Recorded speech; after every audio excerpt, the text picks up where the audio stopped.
आप सभी की जोरदार तालियों के साथ स्वागत करते हैं मंच पे हमारे बीच पद्मश्री श्री श्रीधर वेम्बू जी, फाउंडर Zoho कॉर्पोरेशन। जोरदार तालियां ladies and gentleman.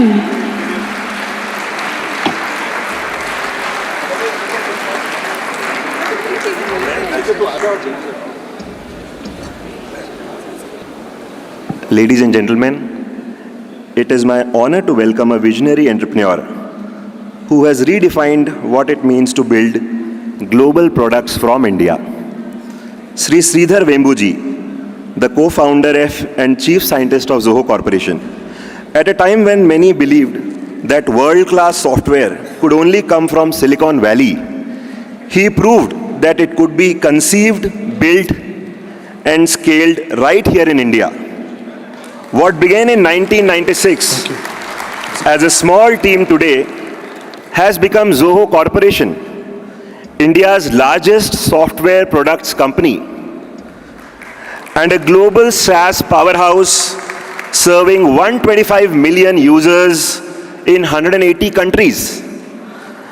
What makes his journey truly extraordinary is not just the scale, but the philosophy. Zoho is completely bootstrapped. No external funding, no shortcuts, just pure innovation, customer trust, and long-term vision. And at the heart of the vision lies his commitment to India's rural development. While most companies are concentrated in metros, Sridhar Vembu ji chose to set up R&D centers in rural India, proving that talent is not limited by geography.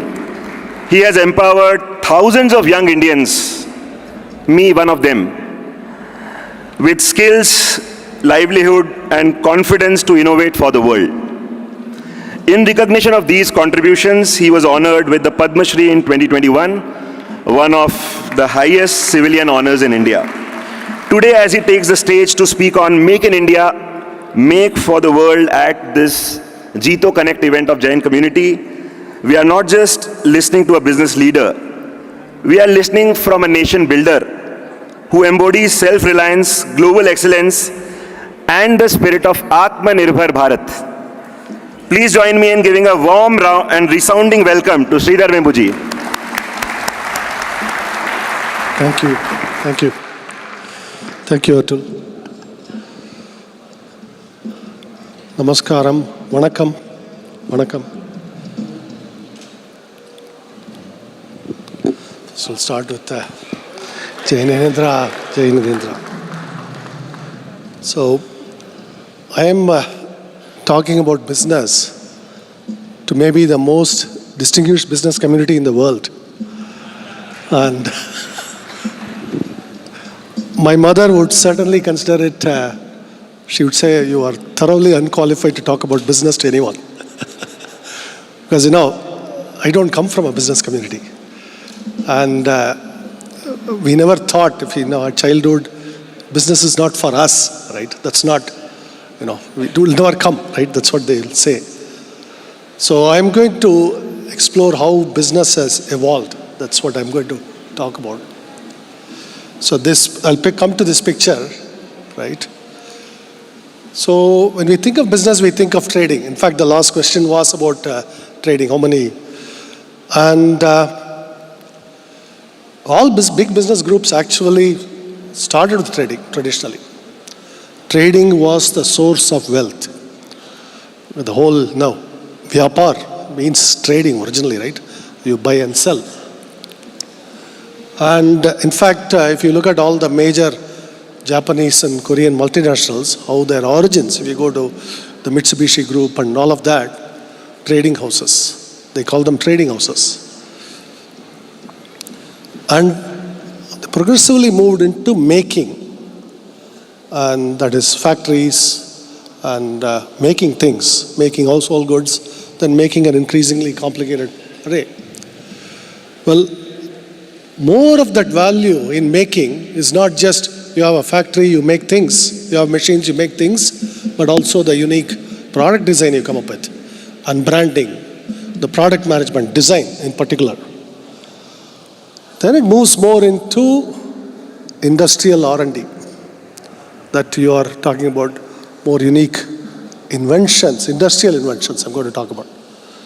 And all of this is in the foundation of scientific discovery. So I just want to first outline that whole thing, and that's that picture I showed first. So you have trading, making, product design, industrial R&D, and scientific discovery.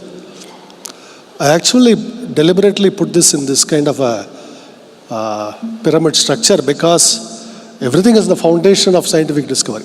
Our know-how, knowledge of how things work, and how atoms, molecules, how mathematics, all of that is involved. Software comes from you can think of software as a distant branch of mathematics. And all the material things, how this thing works, it's a branch of physics. Then all the materials are a branch of chemistry. All the drugs are a branch of biology, so scientific discovery. And then you have industrial R&D, then product design, making, trading. You can think in that also. And of course, businesses start there. And this is what I'm going to say. True wealth of nations comes from mastery of the deeper and deeper layers. No nation can become truly wealthy by only staying in the upper layers. And now you see this evolution. In fact, China has done this right in front of our eyes. They have gone from nothing, a poor country. In 1980, Chinese per capita GDP was lower than us. Per capita GDP, not just overall GDP. They were actually an absolutely poorer nation than us, both in GDP terms and the per capita terms. Today they are much richer. The reason is the mastery of the deeper layers. They went deeper and deeper. And today, if you go to physics Olympiad, maths Olympiad, all of that, the Chinese dominate all of that now. So that's the mastery of the deeper layers. And AI is primarily a mathematics and physics phenomenon. What we consider AI today, the foundation of it is really physics. In fact, the Nobel Prize, Geoffrey Hinton, he is a physicist. He's not a computer scientist. A physics person gets a Nobel Prize for what is really feels like a computer science discovery, AI. That tells you the linkages here. And mathematics is the foundation of a lot of things now. So the deeper layers. And here's the business paradox I'm going to tell you. The deeper the layer you go to, the slower the return of capital. I don't have to teach the return of capital to this community, right? You all know that. But this is the paradox right there for you. So the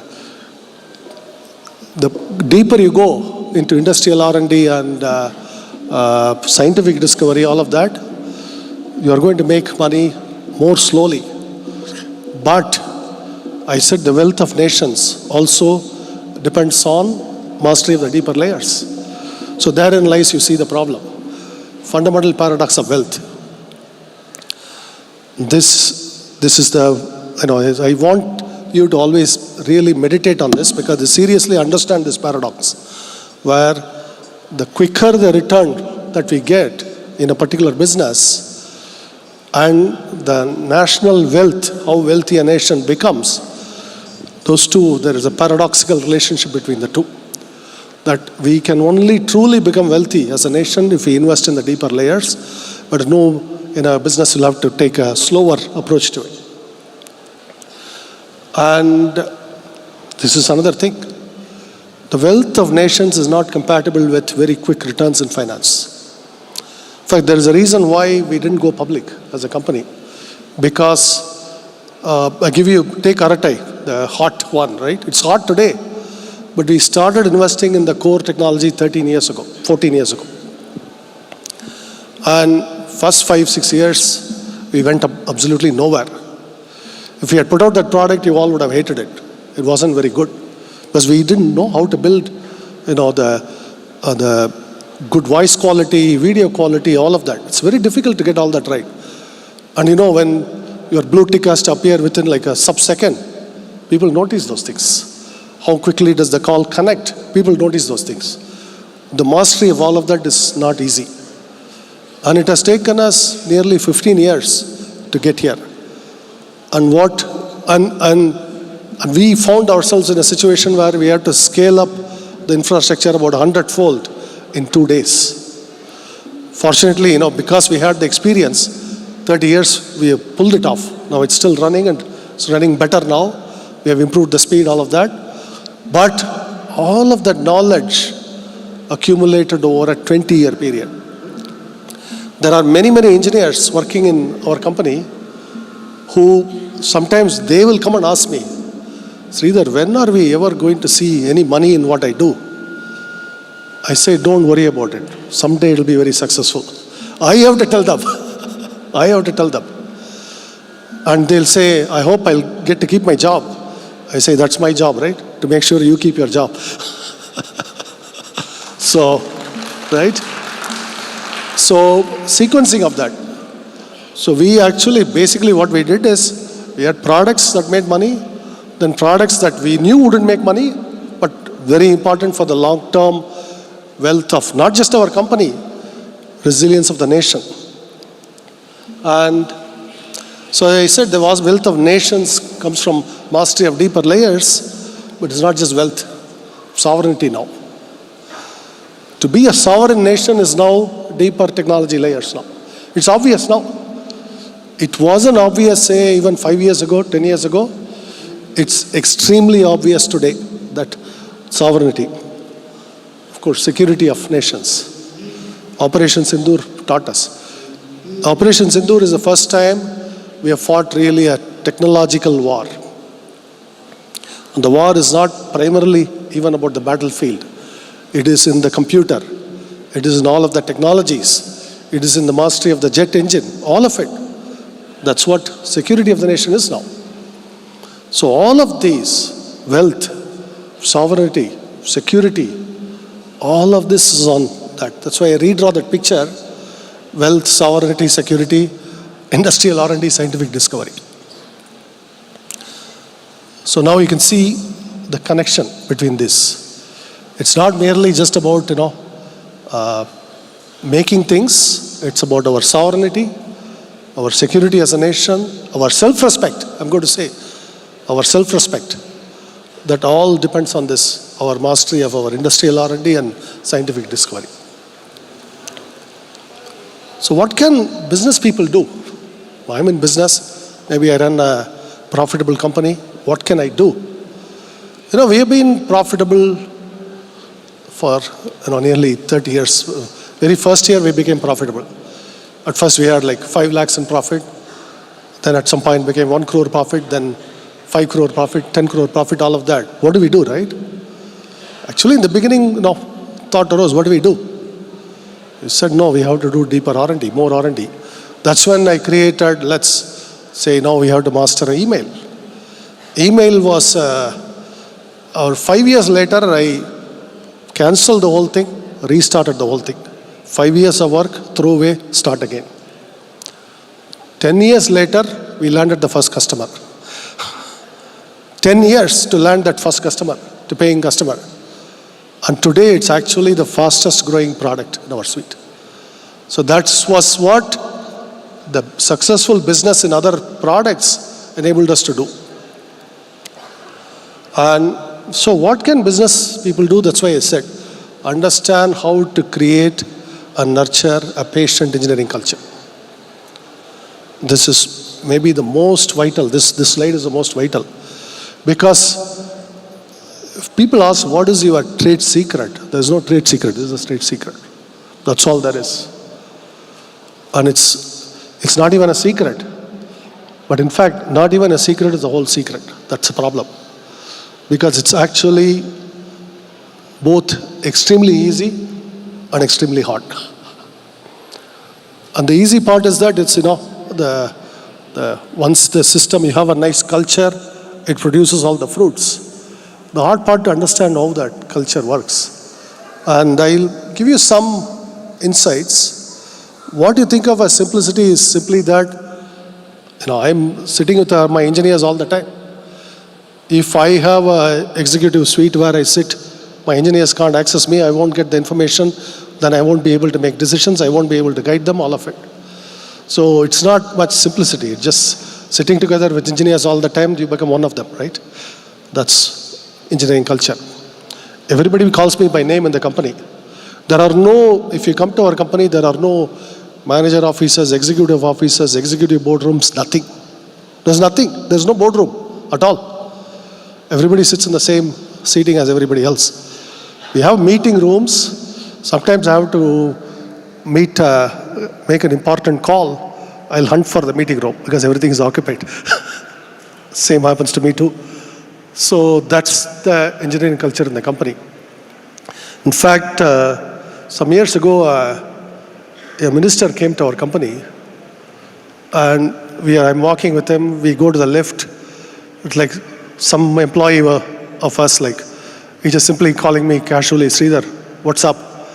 Then later the minister asked me, nobody has respect in your company? I said, sir, this is how we always work.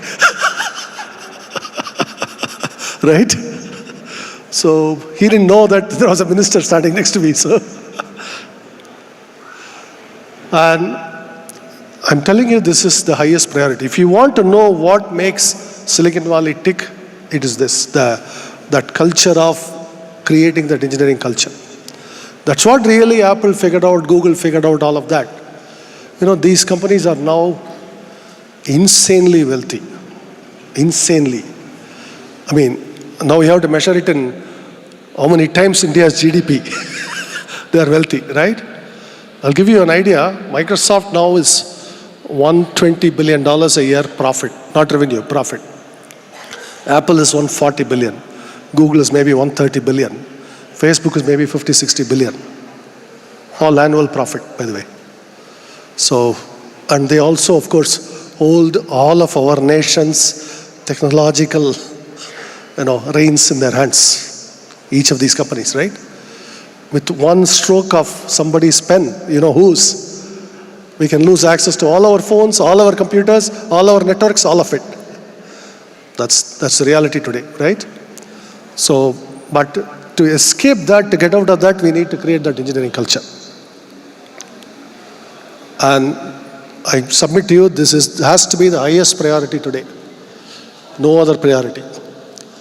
And that's also because we have the lowest percentage of R&D spending as a percentage of GDP. It's 0.7. Industrial nations spend 3 to 4%. So we have to lift up our R&D by 5 times. Please don't think that any of it has to happen in the government. In fact, almost none of it should happen in the government. If it happens in the government, it will be wasted.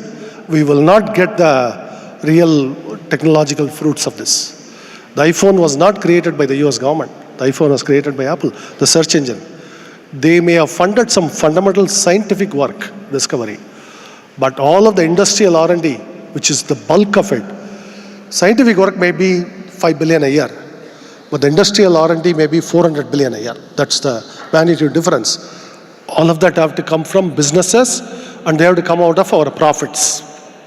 Really, the profits have to translate into this R&D investment, that long-term capital, really. Product design and industrial R&D. If there's only one message you take from me today, it's this. And I want you to internalize this. Most of it is not, see, it's an interesting phenomena. When we get into a new product area, one thing we don't do is make a revenue projection. When will it make us revenue? This we cannot truly know.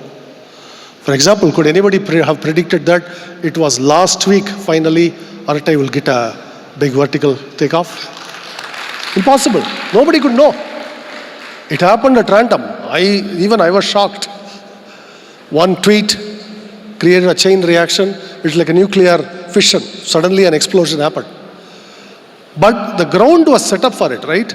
Because, we had the war, Operation Sindoor, we had the tariffs, and we had, Pakistani generals in the White House, and then we had dead economy, then H-1B. A lot of provocations on us, right, as a nation. And I think it all expressed itself in Aratai. Suddenly, right?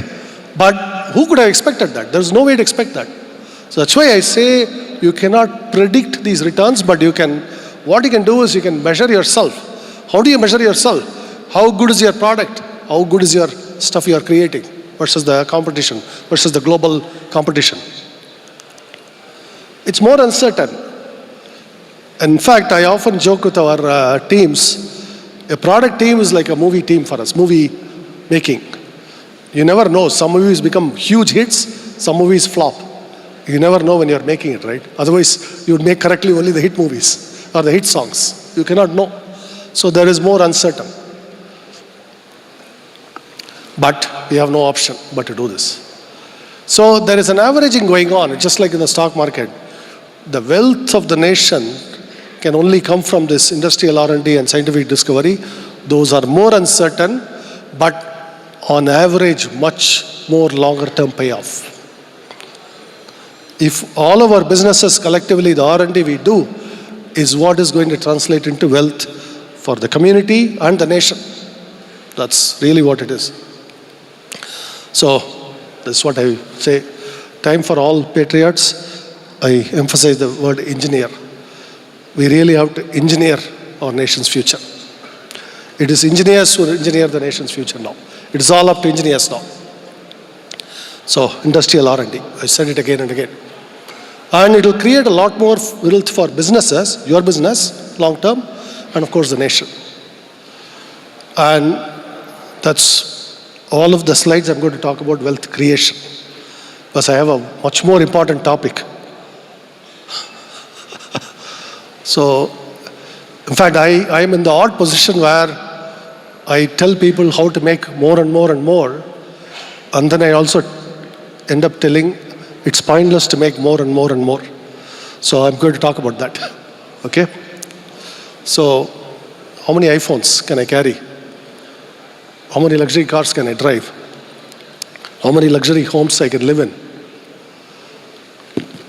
Why do all our spiritual masters, all of them, tell us to live modestly? Actually, today we know the answer. The world faces an existential threat. Climate change. And it is not a political issue. Just because some elections happened, the issue didn't go away. We have been having the hottest year on record repeatedly. Every year is the hottest year on record. In some parts of India, the temperature goes up to 50 degree plus centigrade, 50 degree centigrade. You know that, right? And so it's not a political issue. Changing political parties, all that is not going to fix climate change now. And just because we pretend that it doesn't exist, it's not going to change it. It's there, it's with us, and unfortunately it's getting worse. Lifestyle issue. That's what it is. And all the scientific discovery alone cannot fix it. And by passing treaties, Paris Treaty, whatever treaty, and laws and regulations are not going to fix it. So this is fundamentally, I submit to you, it is a spiritual issue. It has to come from within each of us. In fact, if you really truly understand our spiritual masters, this is really the why this, maybe they foresaw that humanity will master the material world well enough to destroy itself. Right? We will consume our way to extinction. That's what they probably anticipated. Our rishis, our munis, our munivar, the Tamil word munivar, I heard the same Jain word too. I didn't realize it. Tamil had a very strong Jain history. Tamil Nadu was a deeply Jain influence there. Tirukural is a Jain. Adi Bhagavan, we say in Tirukural. Adi Bhagavan is a Jain concept. So the munivar, all of that history, why do they say it? Perhaps they anticipated we will consume our way to extinction. And I'm going to submit to you, those of us with health, wealth have a higher responsibility. That's why I'm telling in this audience. I don't think there is any dearth of wealth in this room. I think we can index measure by how many hundreds of crores, thousands of crores here in this room, right? But we have a higher responsibility. I submit to you. And I have been taught by my own guru that the essence of our spirituality is two words. It is not how many pujas you do, all the prayers you do, it's humility and contentment. That's what he said. It's humility and contentment. Those two words summarize all of Bharat's spiritual heritage. So this is what our ancients taught us: simple living, high thinking. High thinking, highest philosophical realms, mastery of extraordinary mindful techniques, but simple living. So when you actually analyze our day-to-day life, if you look at why we spend money, it's to keep up with others, right? That's true. If you truly ask ourselves, why did I spend on this? It's usually a very good reason. Somebody else's lifestyle triggered us to do it, right? In fact, I tell you, there was about 10 years ago, in Silicon Valley, I was invited to a Diwali function. And you know, Indians are the richest community, right? Highest income. We are richer than Jews in America now. Actually, we are richer than Jews, Indians. Good. And then I go for this Diwali function. I go in my regular Toyota Camry. That's the car I owned. And everybody else, the businessman, everybody comes in Ferrari, BMW, all that. And so one of them asked, Sridhar, you can afford a better car than this. Why are you coming in this? The valet is, there's a valet parking. The valet will feel bad about you. You can afford better, right? I tell you, if I go to that function 5th time, I would have bought a luxury car, right? That's what happens to us. We have to keep up with others. So that's really what happens. So I actually take it as our spiritual heritage to live so as to not create jealousy in others. By the way, I cannot teach to this the poorest person. I can only tell this to the wealthiest of us. Right? When you think about it. Because as we live, the people poorer than us live, basically. As we live. To me, if there is one thing this nation, this civilization has to teach the world, that is these principles. If the world, humanity, has to escape from this crisis, man-made climate change, we created it. It has to be this from our nation's spiritual heritage. And I'm going to tell you how much of our vegetarian culture is so vitally important to the world.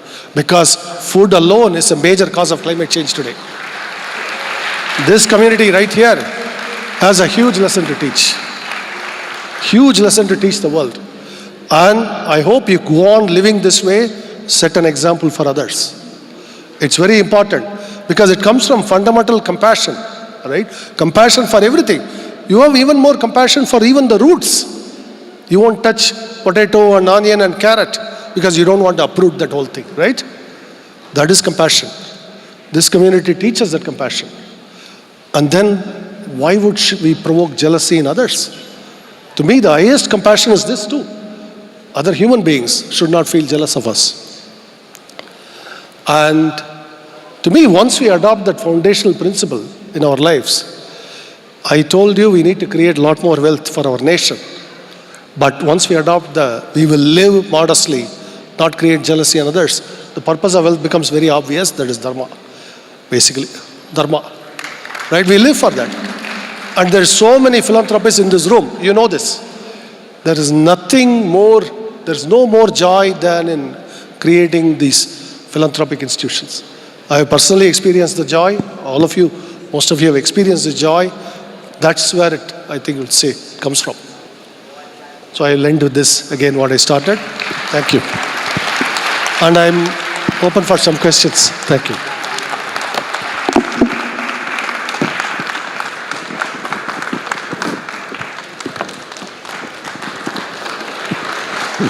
Thank you so much, sir, for a very, very inspiring, thought-provoking, enlightening session. Thank you so much. एक बार जोरदार तालियां हो जाएं. A big, big round of applause. May I please request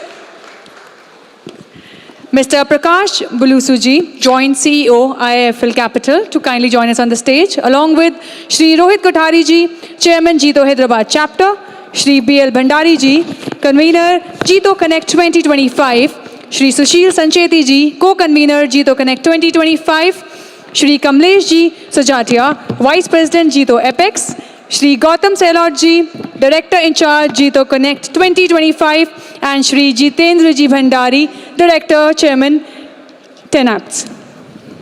आप सभी की ओर से इस बहुत ही शानदार, बहुत ही बेहतरीन, बहुत ही इंसाइटफुल सेशन के लिए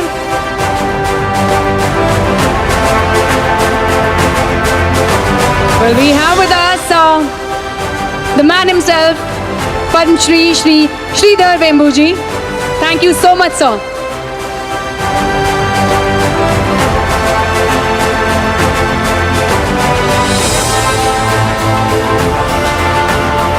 Well, ladies and gentlemen, get ready, gear up for the next session. Please be seated, requesting all of you to please take your seats. आप सभी से निवेदन है, please बैठ जाएं.